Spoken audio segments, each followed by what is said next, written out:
కొంచెం కాలం అయిన తర్వాత శోధన వచ్చినప్పుడు కొంచెం కాలం, నేనంటాను దశాబ్దాలు 10, 15, 20, 25, 30 ఏళ్ల పాటు విశ్వాస జీవితాన్ని జీవిస్తూ ఇప్పుడు తొట్టిల్లిపోవడం ఏంటి? ఇప్పుడు తొలగిపోవడం ఏంటి? ఇప్పుడు శోధన వస్తే తొలగిపోవడం ఏంటి? ప్రభువుని నమ్మిన ప్రారంభ దినాల్లో కొంచెం కాలం అయిన తర్వాత త్రొట్టిల్లిపోతే ఇంకా వీడు వాక్యంలో ఎదగలేదు, బలం పొందలేదు అని అనుకుంటాం. 20, 25, 30 ఏళ్ల పాటు క్రైస్తవ్యాన్ని స్వీకరించి క్రైస్తవ్యంలో బ్రతుకుతూ శక్తి కలిగిన దేవుని వాక్యాన్ని వింటూ అపోస్తులు ప్రవక్తలు వేసిన పునాదుల మీద కట్టబడుతూ ఇంతకాలం అయిన తర్వాత శోధన వచ్చి తప్పిపోతే నీకంటే పడిపోయిన పిండం గతి మేలు అనుకోవాలి.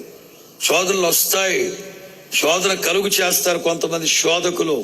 వీళ్ళెవరో నాశన పుత్రులు, సంహారకులు, నాశన పుత్రులు, నాశనం చేసేవాళ్ళు ఉంటారు. కులాల మధ్యలో మతాల మధ్యలో చిచ్చుపెట్టి పబ్బం గడుపుకునేవాళ్ళు ఉంటారు. కానీ బబులోను రాజులాగా ఎంత దుర్మార్గపు క్రీడ జరుగుతున్నా దేవుని కొరకు నీవు నిలవబడినప్పుడే ఆ వాక్యమే, నాకు బాగా నచ్చిన మాట, ఆ వాక్యమే మనల్ని గొప్ప చేయును గాక. 3వ మాట,